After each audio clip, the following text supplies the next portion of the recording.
Okay. Welcome. Seventh period. This is going to be your big video for the week. And I haven't done one this long yet. But as this thing drags on, this is where we are. Um, this is something that I maybe starting to do from here on towards the end of the year. To try to get in front of you and do some actual teaching is what I'm wanting to do, and that's what we're gonna try to do today. So first off, just let me say a few things before we really dive into this. One, this is going to be a really long video. This is way more talking than I would do in a regular class. What I'm going to go over today is something that I would probably spread out over 2, maybe even 3 days in the class, because I would talk to you for a while. We'd take a break. You would do assignment probably on your own. We would come back together as a group, talk about it. You would have questions as we go along, which would slow down me being able to talk about this. So with all that said, you're going to see the length of this video before you click it. And you're going to be like, what is Mr. Cassie doing? First off, my expectation on this is that you do not have to sit and watch this whole thing today. Okay, or in one sitting at least. Okay, there will be assignments throughout this. So here's what I've done, and I've explained this in the Schoology post as well. So you should hopefully read that. But if you didn't, just make sure that you understand. I've posted the assignments that I'm going to give for this week's work in this PowerPoint, and I'll be going over them at certain times and say, okay, pause the video here. Here's an assignment. Here's something for you to work on. Pause it here. Do some work. Come back. Watch it later. Okay. That's sort of the expectation that I'm taking into this, is that you are going to, I mean, you're more than welcome to sit down and listen to me talk for an hour or however long this. I don't really know how long this is going to take. I've never taught the whole thing in one sitting before. I've taught this before, but I've never taught it in one sitting, so I don't know how long this is going to take. And you're more than welcome to sit down and watch it all, but I don't know that I would want to do that, so I don't know that you will either. But that's up to you. And that's this is kind of like what an online class is like. And a lot of you say you want to go to college. If you ever take an online class, is sometimes most of them are live, but there's a few times that you'll get a recorded video. And I've had recorded videos for classes that I've had in my master's and things. I don't usually watch them all in one sitting. They're really long, and I get tired. And when I feel myself getting tired, what I do is I just pause it and I'll take a break and I'll come back later when I can focus up some more. Okay. So that's you better than I do. And so I leave that up to you to make the decisions on what you want to do. Okay. So I'm going to share my screen with you really fast so that we can get started. Right here. Okay. So all last week, you've been working on some assignments about job interviews. As this slowly pulls up, my internet has been very slow today. So you've been working on assignments as it relates to job interviews. And this is where we're going to have our big discussion on job interviews now. Okay. This is really relevant stuff. Okay. This is probably, in my opinion, the most relevant and useful information that I teach in any class, and maybe even any class in high school. I hate to say that. I hate to use that brush, because I know so many teachers teach so many things and lots of it important. But this is one of those universal things for me. And so from my perspective on when it comes to, unless you figured out some way that you are never going to, unless you figured out some kind of way that you're never going to have to get a job through a job interview, then this is for everybody, right? So, my guess is some of you have already had job interviews, or some of you have not, but you're going to, right? I'm going to go out on a limb here and say that 100% of you are going to have a job interview someday, maybe even very soon, because there's a lot of seniors in this class. This is going to be stuff that's going to help you. Okay.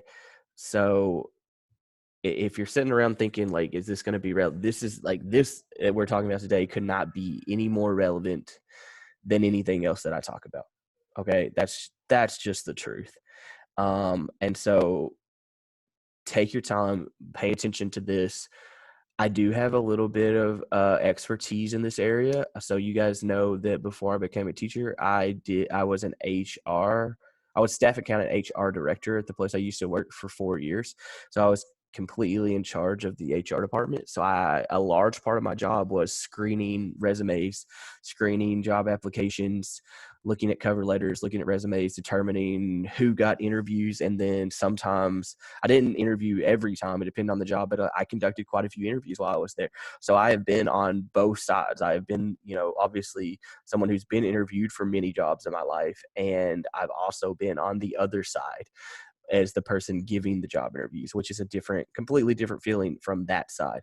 And so I do have a little bit of expertise. I have seen things. I have several friends of mine who are HR managers that have been HR managers for years and years and years.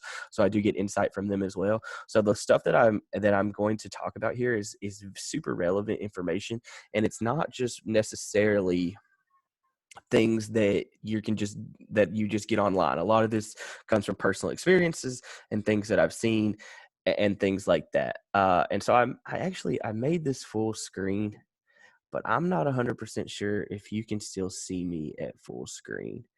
So hold on a second. Bear with me. Technology. Yeah, is so fun. There we go. I'm actually going to leave this. I think I'm just going to leave this at this view. I think you can see it fine still.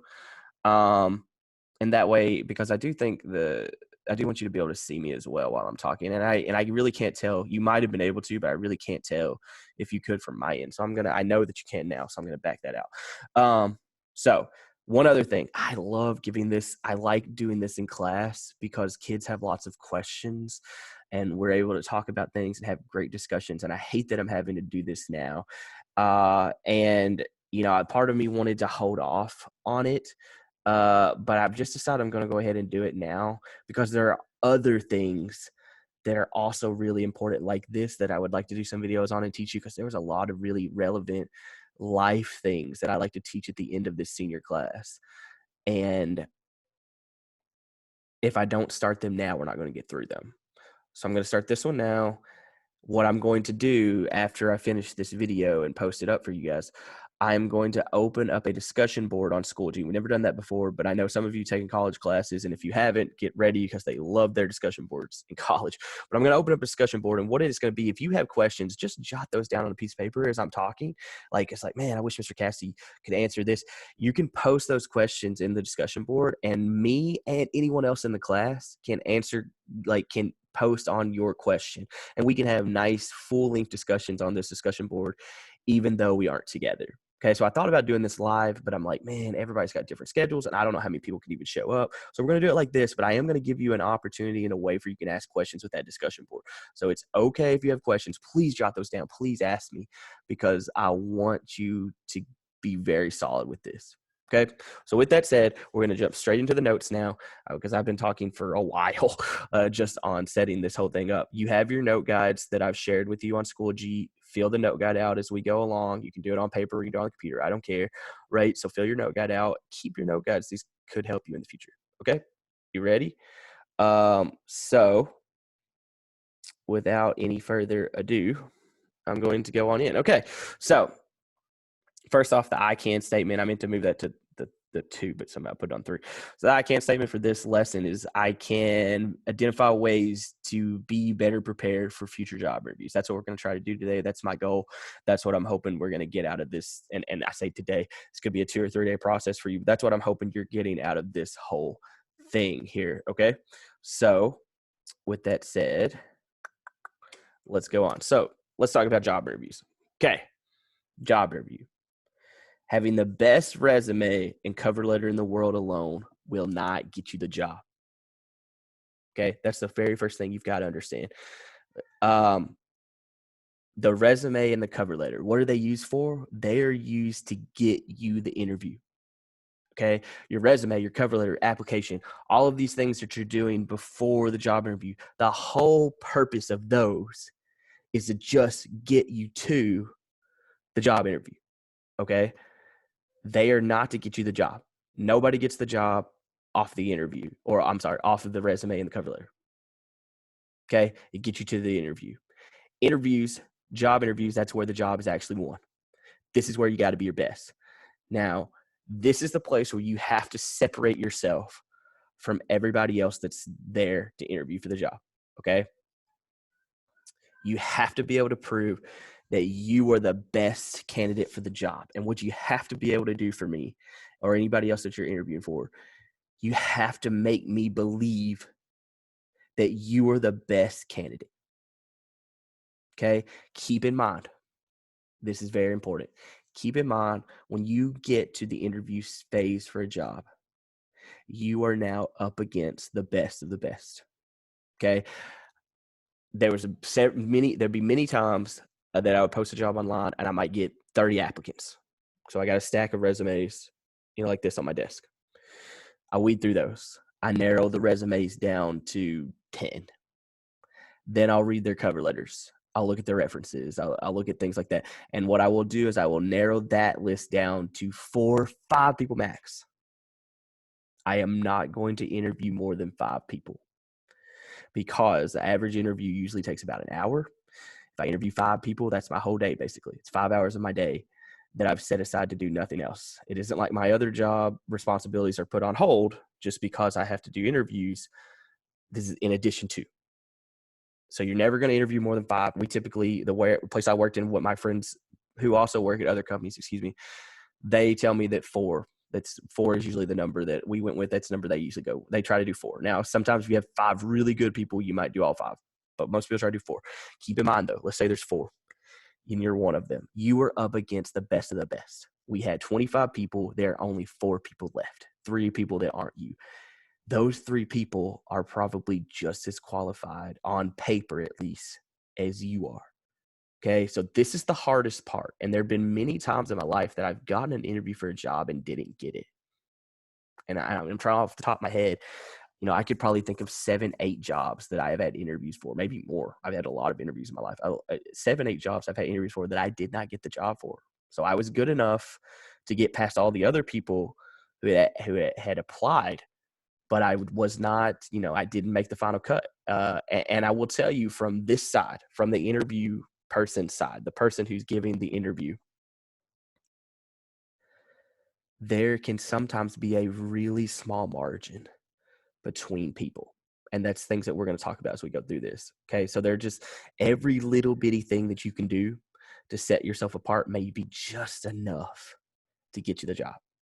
Okay. Because at this point, when there's just 4 people left, I'm telling you, the margin of error there is really slim because the days of people not being very good at interviews are kind of behind us. There are a billion websites online that you can read to help you better interviews. There's a bunch of resources you can find to help you better at interviews. Most people are pretty good at interviews. I can't tell you how many times that I would be interviewing people for a job and the person would walk in and they would interview and I go, oh, wow, that's amazing. Like that person's definitely getting the job. And then the next person would come in and they would also do amazing. And it would be really hard at the end of the day to make the decision about who got the job because it's just so close. Okay. So just keep that in mind. And also, I'm noticing this, so I just want to say it. If you haven't been watching my YouTube videos, first off, what's wrong with you? Because they're amazing. Secondly, if you've not been watching my YouTube videos, so you don't know about what's going on with my zebra friend and all this stuff up here, you're like, why does Mr. Kessie have this weird background? Okay, just so you know, this is the place that my wife teaches elementary Chinese kids how to speak English, and she has to have like a classroom sort of setup. So I just do mine here too because it's a perfect setup because the couch is here and the computer charger and everything's ready right here. So I didn't set this up for you, although this guy's name is Jeffrey and he's awesome, so don't diss him. Okay. All right, let's go a little bit further. So you have to be able to sell yourself and your skills. Okay, so tell me what you're good at. Make me believe that you're the best candidate. That's what your goal is going to be here. Okay. It's also really important to practice before an interview. We're going to get into more detail on that in a second, so I'm not going to dwell on that here. But it is really important that you practice here. It's very important that you prepare. Don't show up for an interview without any kind of preparation at all. I'm going to tell you that your chances of getting that job are really low because the other people have probably really prepared. Don't do that. Okay, unless it's like a job you don't care about. And honestly, I've had kids say that before. Oh, I didn't practice. I didn't care about the job. Then why'd you even apply for it then? Right? If you don't care about the job, that's going to come out in the interview. Like I'm going to be able to tell. So why did you even bother to apply? Okay, so if you want this job, I'm assuming you want this job or you want to apply for it. Spend some time trying to prepare for it. Okay, trust me. But we'll talk about that more in a second. Okay, so this is your first little thing, first little assignment that I've incorporated here. So this is your first assignment, and I've already obviously put. If I had done the full presentation, I would have hid this my answers here, but that's okay. I want you to think of your own thing, right? So pause the video. What soft skills do you think will be vital in order to be successful during a job interview? Okay, and I've listed out some here, but I want you to think about it too. Okay. So your first assignment is to come up with your own list. You can use a few of the things from mine, but I'm also looking for you to have some of your own. Okay. So what kind of soft skills are going to be to help in order to be successful during this job interview? What do you got to have? Okay. Effective communication, obviously. Proper body language. We're going to talk about that. Punctuality, getting there on time, right? Being well put together, looking the part. Critical thinking skills, and then also the ability to demonstrate other skills like work ethic. It's kind of hard. Like you can't really demonstrate work ethic in a job interview, but you have to be able to give me examples or something to show me that you have good work ethic. Okay. Teamwork, leadership, organization, all those things like that. Be able to prove me that you got those things. Okay. Think of your own list. Come up with your own stuff. That's your first assignment. You can pause the video here, come back if you want, or you can do it later. That's your first assignment for the week, though. There'll be a separate Dropbox in Schoology to put that there. Okay, so here's what we're going to do. This is where it gets fun for me. All right, this is the stuff that I'm hoping really helps you. Okay, so I'm going to give you 15 tips. These are my best tips, things that I've seen that people's done wrong. Personally or have heard about. These are my best tips for what you can do to get the job. Okay, you're all going to get out of here. Some of you are going to graduate, go straight to the job force. Some of you are going to go to college and try to get a job later. You're all eventually at some point. I really, truly hope there's going to be a job that you really, really want. And you're like, this is the job. This is what I want to do. This is my desire to get, like, this is my dream job, whatever. I'm going to give you 15 tips that should help you. And these are things that I promise you they're still going to be relevant, even if you do go to college and then it takes you 5 years to get out. All 15 of these things are still going to be relevant 5 years from now. Okay. So this note guide that you're filling out, save it on your computer because you may want to look back at this someday. I promise you. You may think that you don't. I understand in high school, nothing seems as important as it will later. But I promise you this stuff. There's going to be a day you're going to be ready to try to get this big job. And you're going to be like, I need some tips. Here you go. Okay. Let's go through them. All right. So tip number 1, prepare and practice, which I've already talked about. First thing you want to do, you want to review typical job interview questions that employers ask and prepare your answers for them. I'm going to, at the end of this, we're going to do, so I divide this into 2 sections. First section's 15.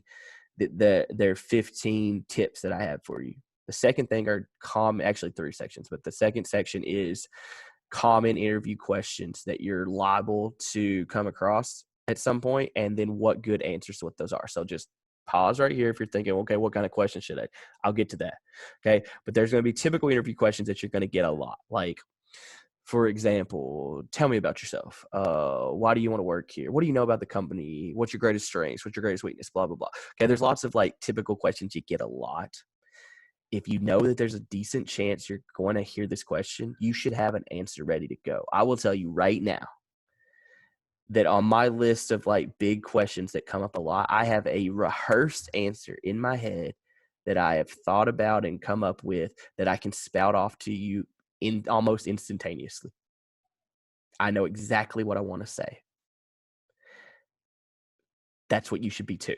Okay. There will definitely be questions you won't be prepared for, but there's zero excuse to not be ready for a question that almost everybody asks. You just haven't done your homework. You haven't prepared. And that's going to put you behind the 8 ball of trying to get this job. Okay. So practice. You want to have strong answers that are specific but concise. Okay, so what I mean by that there on that B bullet point there on number 1, I've had people that get too wordy. They talk too much, and talking too much is not necessarily a problem. So don't get me wrong. I'm not saying, oh, you talk too much, I'm not gonna hire you. What I'm saying is, what they end up doing is they start talking so much that they end up saying something they shouldn't have. They could have just left the answer and it was good, and they just kept talking to the point that they end up saying something extra that they probably would have been better off not saying. Okay, so you want specific, but you want concise and to the point, and you want to make sure that you're highlighting your skills and backing up your claims. Okay, make sure what you say, you give an example and you back it up. Okay, and we'll just, that will promise you that will make way more sense when we go over typical answers here in a little bit. Okay, so just bear with me on that. Number 2, develop a connection with the interviewer. Okay, this may be mind blowing to you, but people tend to hire candidates that they like, right? And who seem to be a good fit for the company culture. Okay, I'm not going to hire somebody that I didn't like in the interview, right? If you seem like someone that I don't think I would get along with on a daily basis, then I'm not going to hire you. So I have to deal with you on a daily basis, right? And also, more so than just not liking, just having something in common with the interviewer could be, again, that little extra. So I'm going to tell you, like, again, going back to what I said a few minutes ago, there is such a little difference between multiple candidates when they interview for a job. Okay. It's really, really close. There's been many times that me and the 2 or 3 people that were interviewing would sit around and say, who are we going to hire? And there were 3 of the 4 people that all seemed equally good.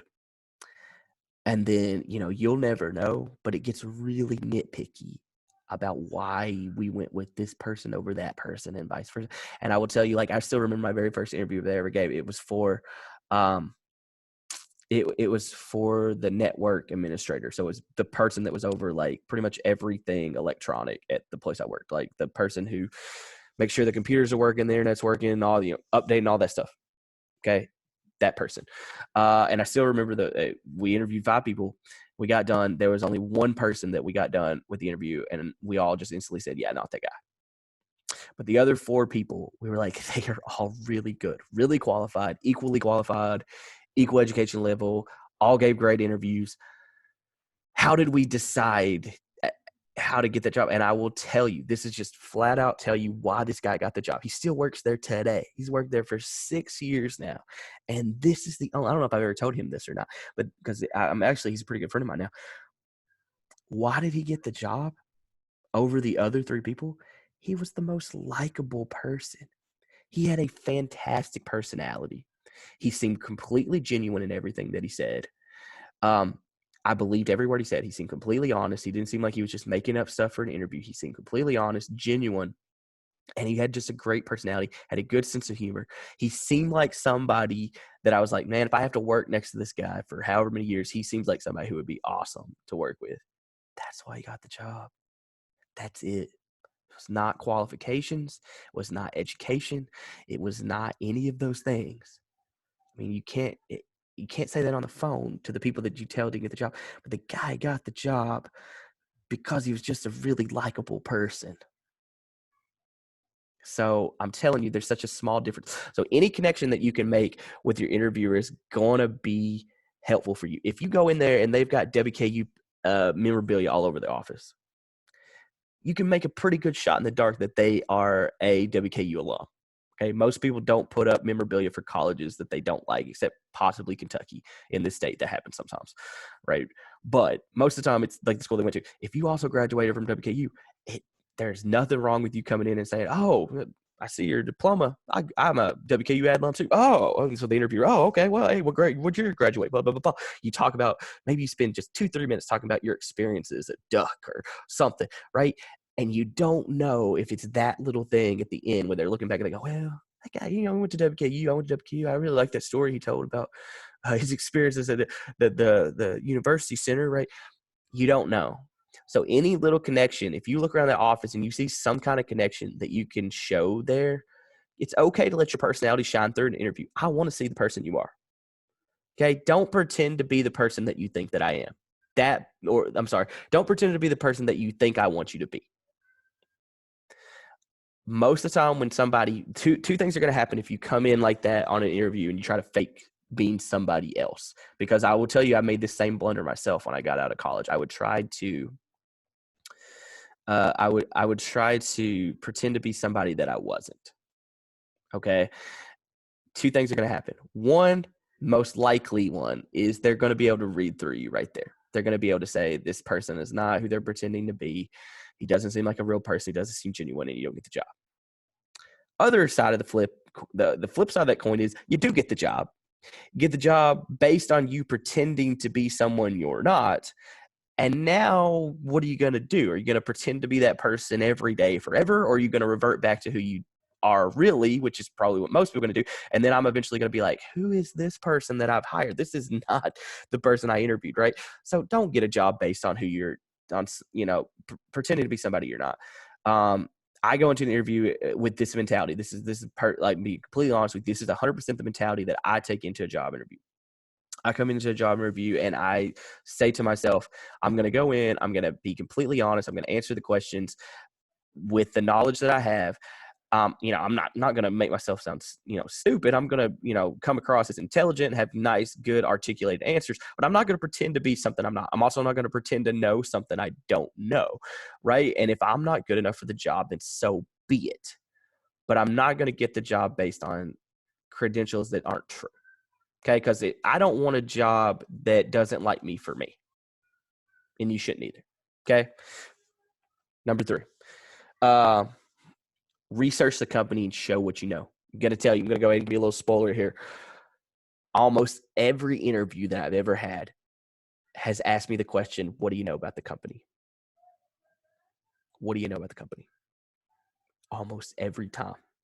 Even this job that I have now, when I interviewed Mr. Stevenson for this job a few years ago, the very first or second thing he said to me was, what do you know about Warren Central? Okay. I honestly wasn't 100% sure I would get that question at an interview for a teacher. I wasn't sure. I did anyways. You get that question almost every time. So if I say, hey, what do you know about the company? And you go, let's say it's Fruit of the Loom. And you go, I know that you guys sell a lot of underwear. Things like that's not a good answer. Okay. You need to have an answer prepared for this. You should know that this question's probably going to come, and you need to have a really good, well thought out answer that you are ready to go with. Okay. So make sure you do your homework. Make sure that you research the company. You know what you want to say during the interview. Most companies have an about me section on their website, right? Where they'll give you their history, their mission. If you just go and peruse their website, you'll probably find their mission statement, their value. You might get an idea of what their culture's like. You can research on the internet, just look the company up. Have they had look them up on the news? There's a news feature. If you go to Google, right, instead of just doing a regular search, you could do a news search on that company. You can find news articles on them. You can see if they've had good things going on, things like that. Those are good things to bring up, right? A better answer to that Fruit of the Loom question is I know that you're a Fortune 200 company. I know that that you've recently had a massive boost in sales because of this, blah, blah, blah, blah, blah. Okay.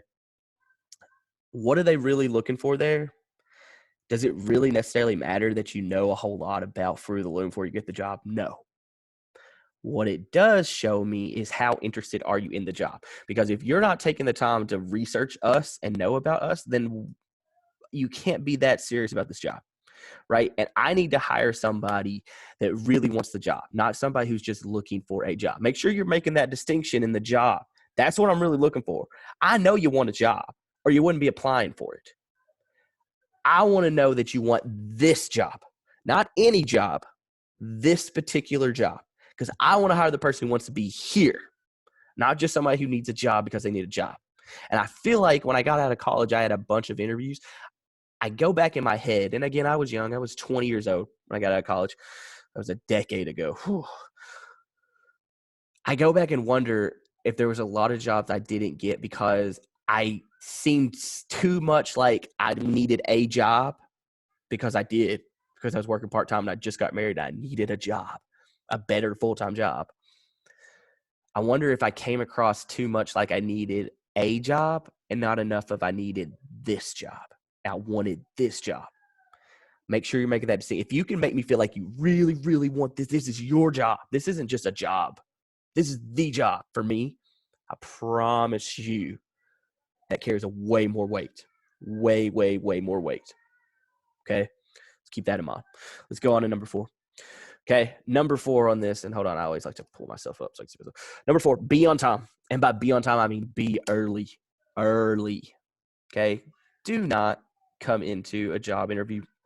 If the job interview is at 12 o'clock, don't show up for that job interview at 11:58. I mean, are you on time? Yes.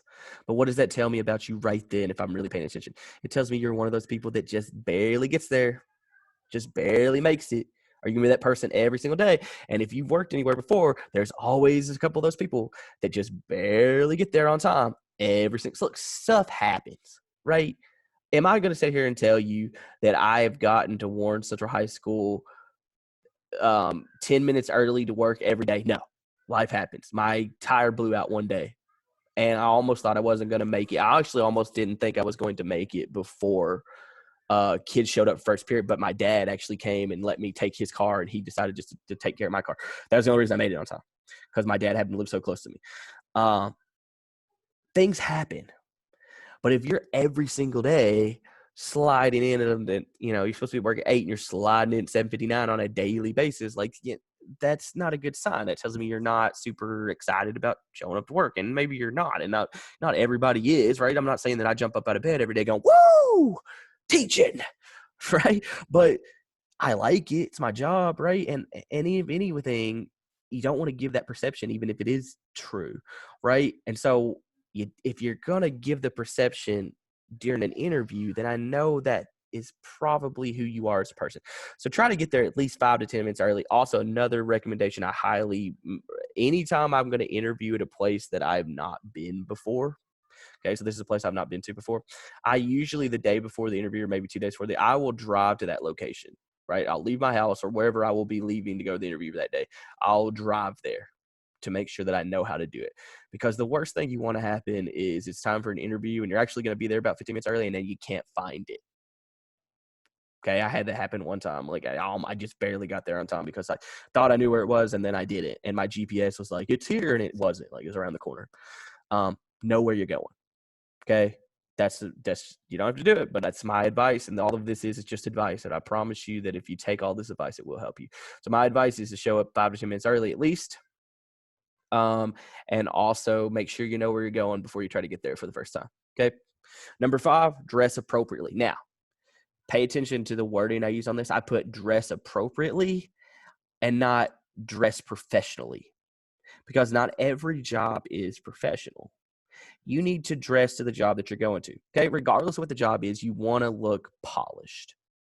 You want to look good. Okay. If you're going in for a construction job, you're probably not going to wear a tuxedo or a suit and tie.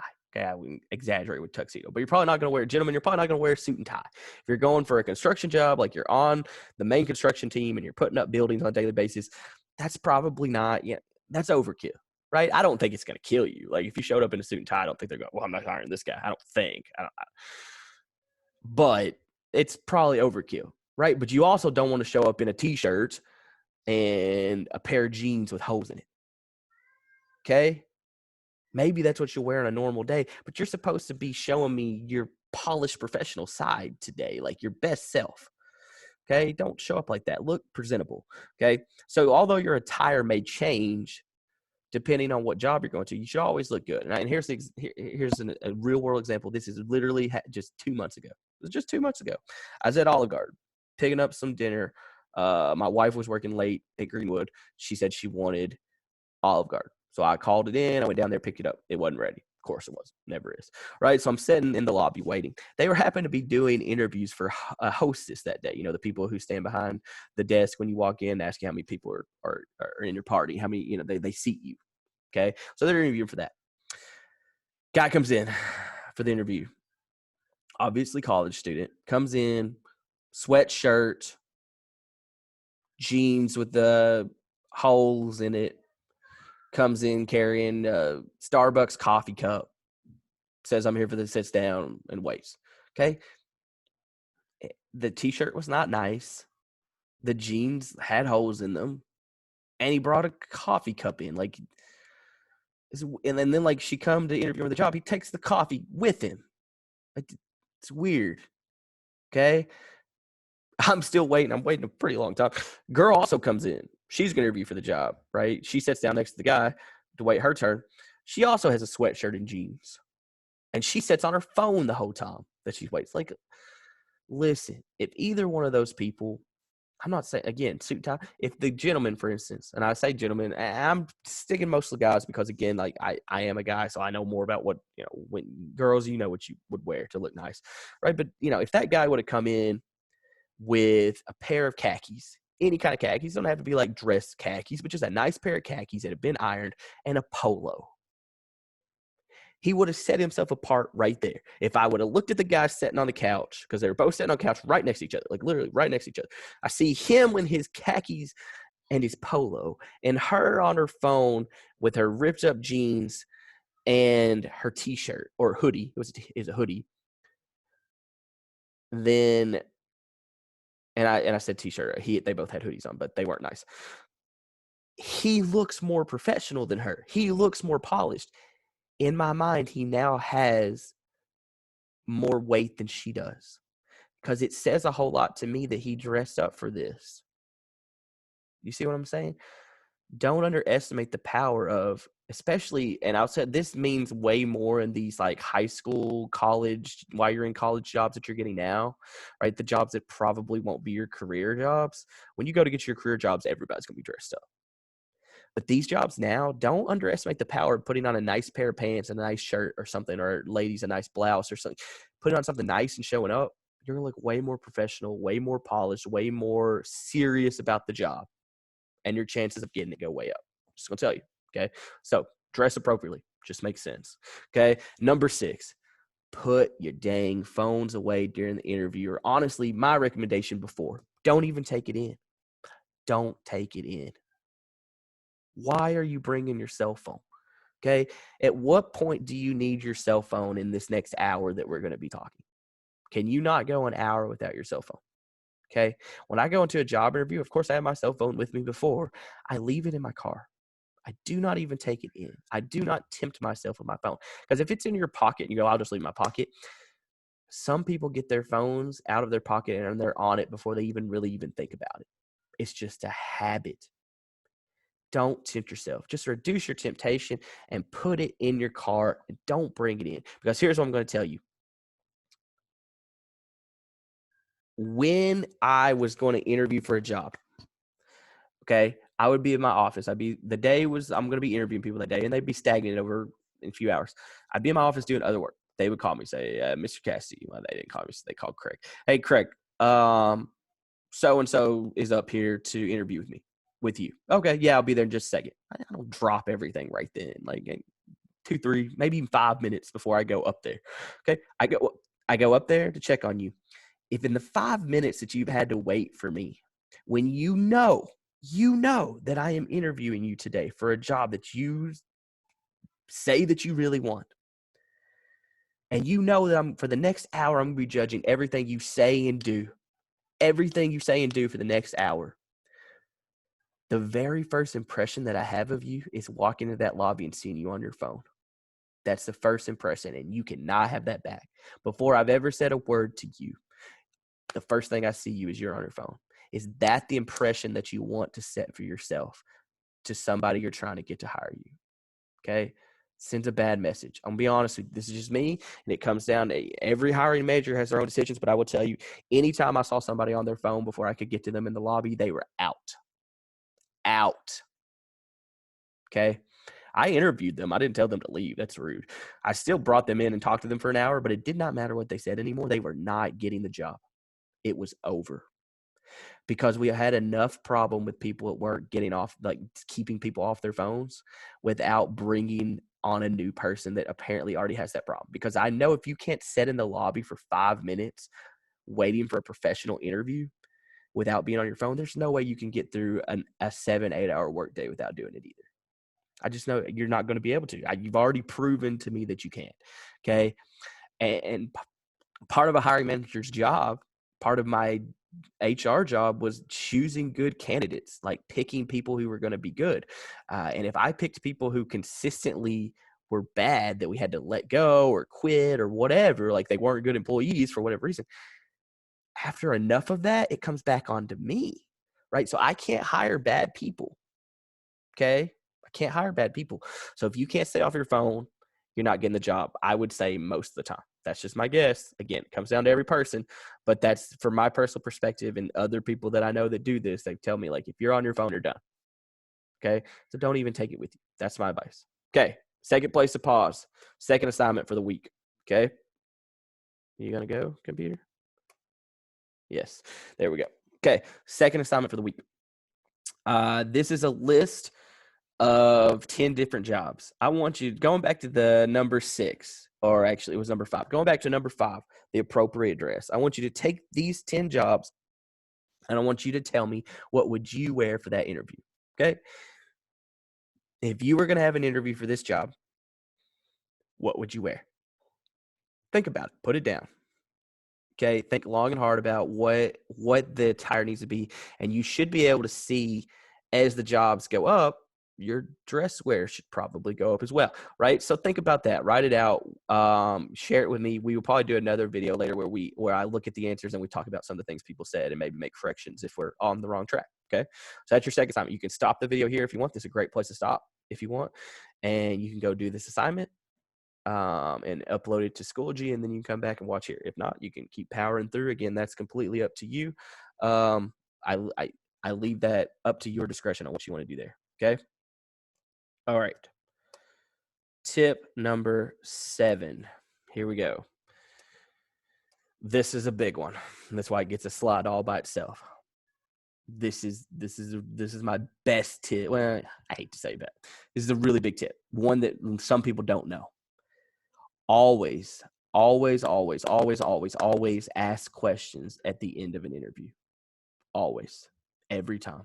Okay. So at the end of the interview, the interviewer is going to go, do you have any questions for me? That feels like the end of the interview. You feel like the interview is already over. Oh, the interview's over. They want to know if I have any questions. Wrong.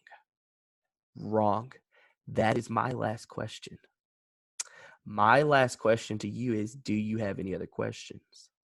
Do you have any questions for me? You would be surprised how many people go, nope, I don't have any questions. That's not a good answer. It's a really bad answer. It shows if you don't have any questions, it can say many things. It depends on who's interviewing you, but it could say that you haven't done your research, so you don't have anything to ask. You didn't come prepared, or you didn't think about questions that you wanted to ask, that you're not interested enough to ask. Like, it says lots of things. And honestly, that just depends on who is there interviewing. It is not a throwaway question. It is not just something that people say. It is a legitimate interview question, and it will be asked, I would say, 99% of the time. So if this is something you're 99% likely to find, you should be prepared to answer it. Okay?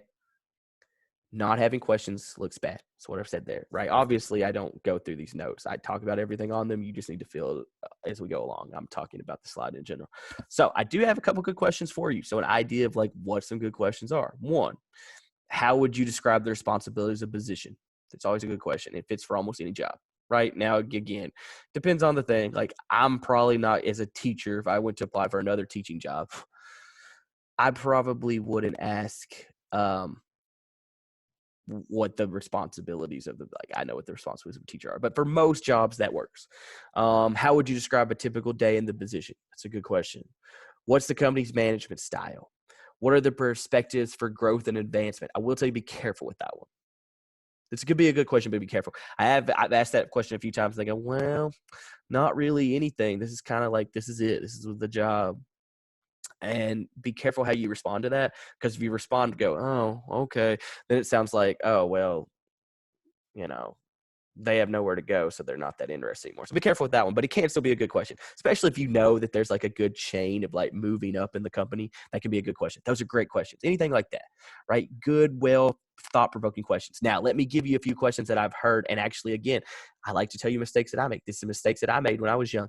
These are things you never, ever, ever, ever in a million years want to ask in a job interview. Number one, how much will I get paid? Don't ask it. Don't ask how much you're going to get paid. Don't ask how much time you're going to get off. Don't ask what benefits they offer. All of these things have to do with pay, or like, what are these three questions actually are saying? They're saying, what am I going to get? And the whole point of the job interview is for you to say, what are you bringing to the company? What am I, the company, getting? Not what you, the employee, going to get. There is plenty of time, because you may be thinking, well, what if they don't pay enough, Mr. Cassie? What if, like, I need a job that pays 50,000 and they're only offering 42? Just because they call you on the phone and say, hey, we would like to offer, Mr. Cassie, we'd like to offer you this job, you don't have to take it. I will tell you personally, in my life, there's been I can't remember, three or four times that I have been called and offered a job that I turned down. I just turned it, like, after we talked about, like, hey, what's the pay? What do I get? What benefits? Because that's the part where you get to question them, because now they've decided they want you. Before, they're still trying to make up their mind. Like, they don't know if they want you or the three or four other people they're talking to today. But now they've called you, and so you now know they want you. You know they want you. That's when you can start negotiating, right? Well, okay, what are you going to do for me? You want me, right? So what's my pay? What's my benefits? What am I going to get? And if you don't like the answers to those questions and they're not willing to negotiate that, then say, oh, I'm sorry, but that's just not going to work out for me. Okay, that's fine. There's nothing wrong with that. But I promise you, you will shoot yourself in the foot if you say, how much am I going to get paid? Because what that does right there in my head, and I made these exact same mistakes when I was young because I thought that was an okay question to ask. It seems super relevant to me. Like, I need to know what I was going to get paid. Like, do I even care about this job? I was hurting myself, and I had a professional eventually tell me, this was before I became an HR person. They were telling me, listen, you're messing yourself up by asking those questions. Like, basically, she said, when you ask a question, I still remember this conversation I had with her many, many years. She said, when you ask that question, how much will I get paid? You're basically saying to her, or whoever interviewing you, that that's your number one concern. You don't just want this job. You want money. You're trying to make a bunch of money, or you want good pay. Like, it sets the impression that, like, if you say how much time I'm going to, then it makes the impression of, like, they haven't even started the job yet. And they're already wanting to know how much, like, vacation time they're going to get. Like, they're not even here working yet. They already want to take off. Right. So gives a bad impression. So they'll paint you in the wrong light. Okay. So just don't ever ask those questions. Be very, very careful about that. Okay. Let's move on. Number 8. So, oops. Hang with me for a second. I clicked the wrong button. Number 8, never badmouth your past or current employers. Be very careful. This goes for the company or supervisors in general. It almost always costs you the job. Okay. If I ask you a question, this will come up. It won't happen when you first start, but after you get your first serious job and you're trying to get another, like, okay, it's different if you're like, you work at McDonald's and then you're applying for a job as an accountant.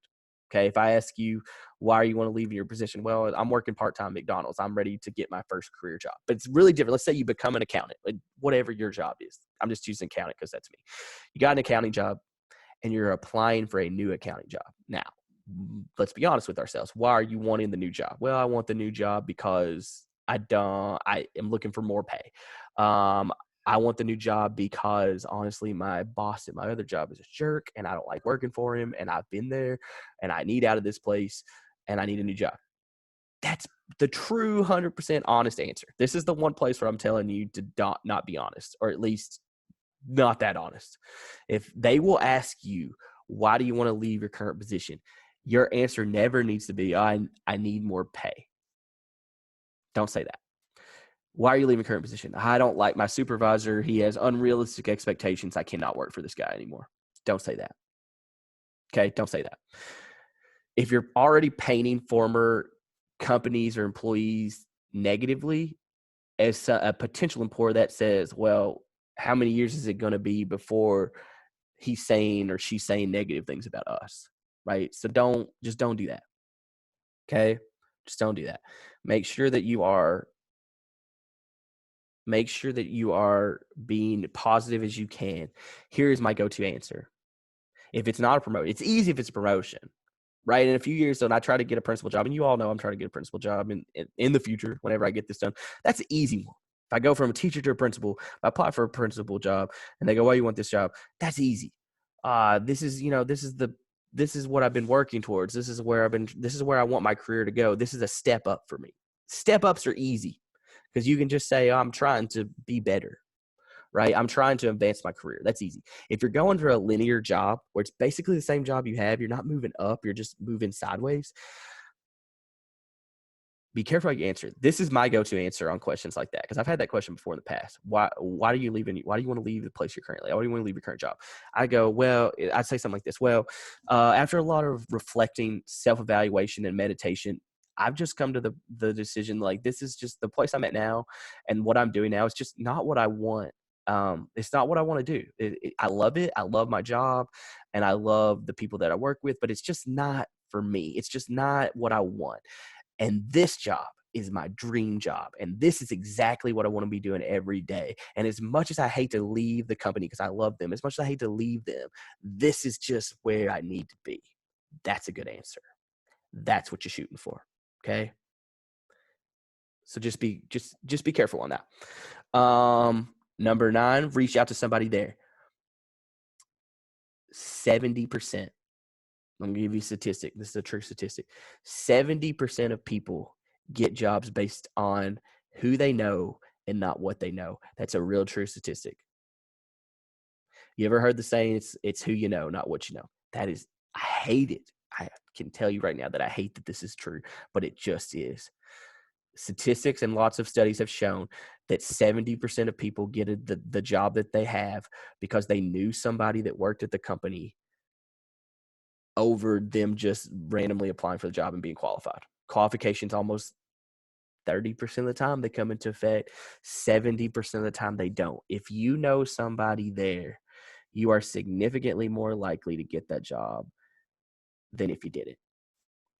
And let me explain to you why that is. Okay? Let me explain to you why that is. There was a time at my old job where I'll give you an example because it's the easiest way to explain it. It makes sense to me when you put it in this context. At my old job, we had an opening. So getting applications and stuff in. I have this woman that comes to my office one day and she goes, "Hey, Craig, my sister's going to be applying for that job that you have that you put in for. Just be looking for her application today." And I said, "Okay." And she leaves. That's it. That's all the conversation. But now listen, you got to put yourself in me or whoever the hiring person's decision is.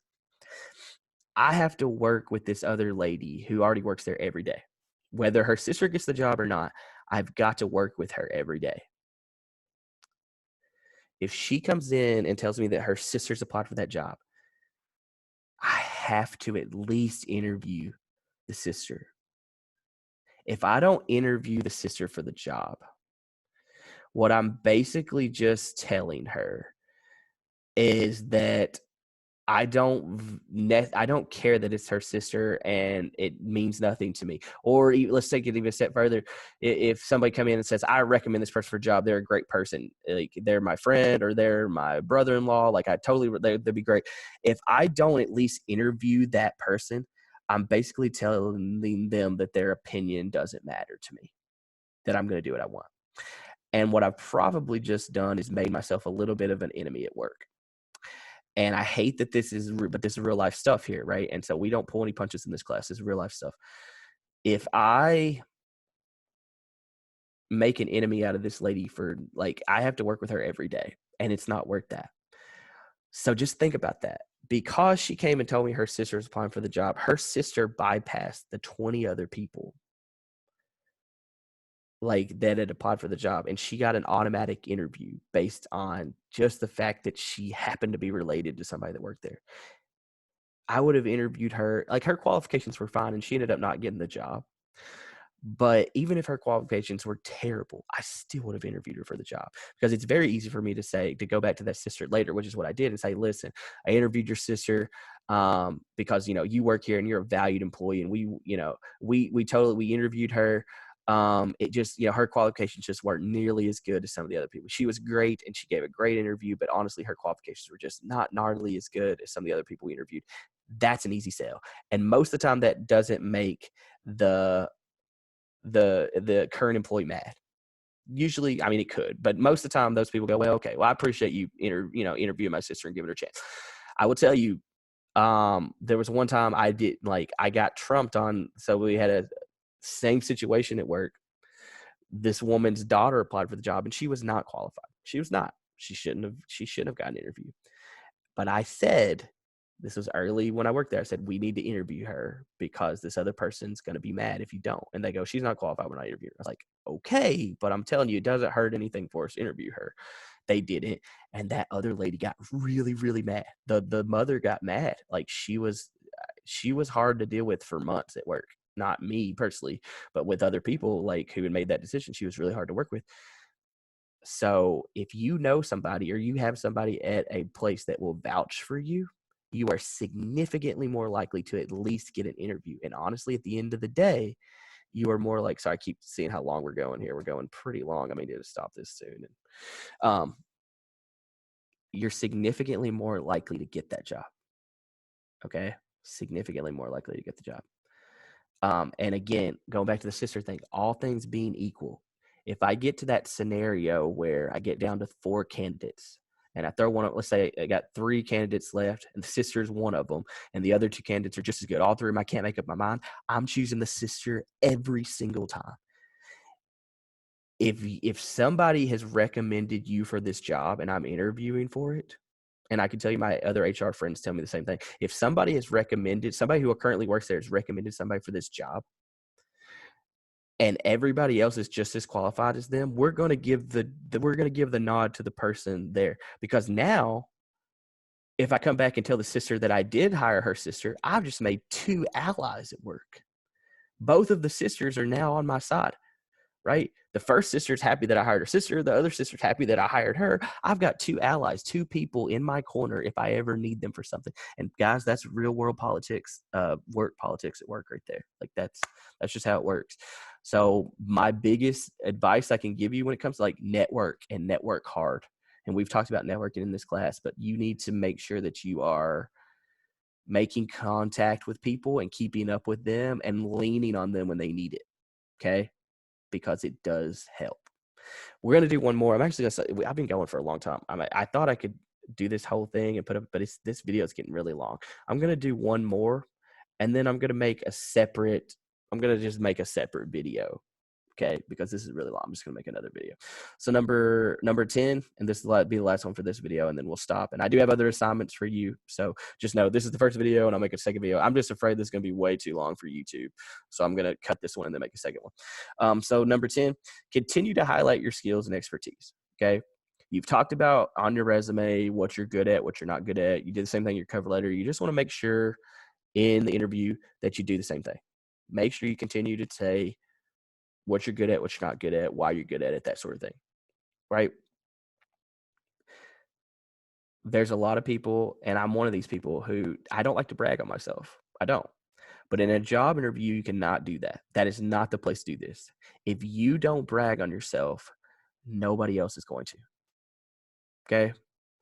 Nobody else is going to come in and be like, you know what, I'm pretty good. But this next guy, Craig Cassidy, who's about to come in, he's going to knock your socks off. Nobody's going to do that for you. Okay, so if you can't come into the job interview and really shine and let yourself shine and talk about all the things that you're good at and why you're good at them, then you're missing out on an opportunity to sell yourself. And you're selling yourself short, and it's probably going to cost you the job. Don't sell yourself short. Brag on yourself. Don't take it too far. Okay? Don't be too boastful. But it's okay to show confidence in things that you know you're good at. I want you to. You need to. Make sure you do that. Okay, I'm going to stop this video here. So we've got, with the rest of this, we've got 5 more. Like I said, I've got 5 more tips for you. I've got some questions that you're very likely to see and the answers that you will, the good answers for those questions. And then I'm going to give you some tricks that HR people do use and that I've used myself that could mess you up. And if you know about them, then they won't. Okay. So there's a lot of good stuff left here. I hope that you've enjoyed this. I hope that this is helpful for you. Pick up on the next video. Keep watching. Take your time with this. I know these are long. And like I said, this would have been a whole week worth of instruction that I'm boiling down to me just talking. But this is good stuff, and I think it's going to be helpful for you. And listen, when we get to the end of this thing, like if you want to do a mock interview, we will do one. Okay. We can do one over the phone. We can do one like this and like a Skype. Like we can do some interviews and we can practice this because I want you to be good at this. Um, and just know that that is definitely a thing that we can do. Thank you so much. I appreciate it. You guys are awesome. I will talk to you in the next video, which I will be recording in like 2 seconds. So thank you. All right. Goodbye, everybody.